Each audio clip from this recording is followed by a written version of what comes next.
अमरीकी सदर Donald Trump ने कहा है कि भारतीय वज़ीर-ए-आज़म नरेंद्र मोदी ने इन्हें यकीन दिलाया है कि इंडिया रूस से तेल खरीदना बंद कर देगा, ताहम अगर नई दिल्ली ने ऐसा ना किया तो उसे भारी टैरिफ अदा करना पड़ेगा।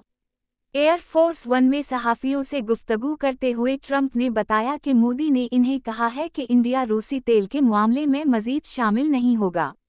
जब उनसे इंडिया के इस बयान पर सवाल किया गया कि दोनों रहनुमाओं के दरमियान किसी गुफ्तगू से वो वाकिफ़ नहीं, तो ट्रंप ने जवाब दिया कि अगर वो ऐसा कहना चाहते हैं तो इन्हें बड़े टैरिफ देने पड़ेंगे, और वो ऐसा नहीं चाहेंगे।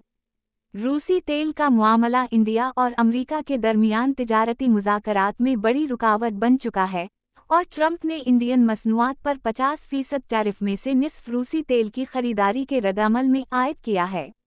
अमेरिका का कहना है कि रूसी तेल की आमदनी यूक्रेन में जंग को माली मदद फराहम करती है। इंडिया, जो रूसी तेल रियायती नरखों पर खरीद रहा है, अब उसका सबसे बड़ा खरीदार बन चुका है। इंडियन वज़ारत ख़ारिजा ने ट्रंप के इस दावे को मुस्तरद करते हुए कहा कि उनका मकसद अपने अवाम के मफादात का तहफ़्फ़ुज़ है। व्हाइट हाउस के मुताबिक इंडिया ने रूसी तेल की खरीदारी कम कर दी है, लेकिन इंडियन ज़राए का कहना है कि ऐसी कोई वाज़ेह कमी नहीं देखी गई। रिपोर्टों के मुताबिक इंडिया की रूसी तेल की दरामदात अक्टूबर में तकरीबन 20% बढ़कर 19 लाख बैरल यौमिया तक पहुंच गई हैं।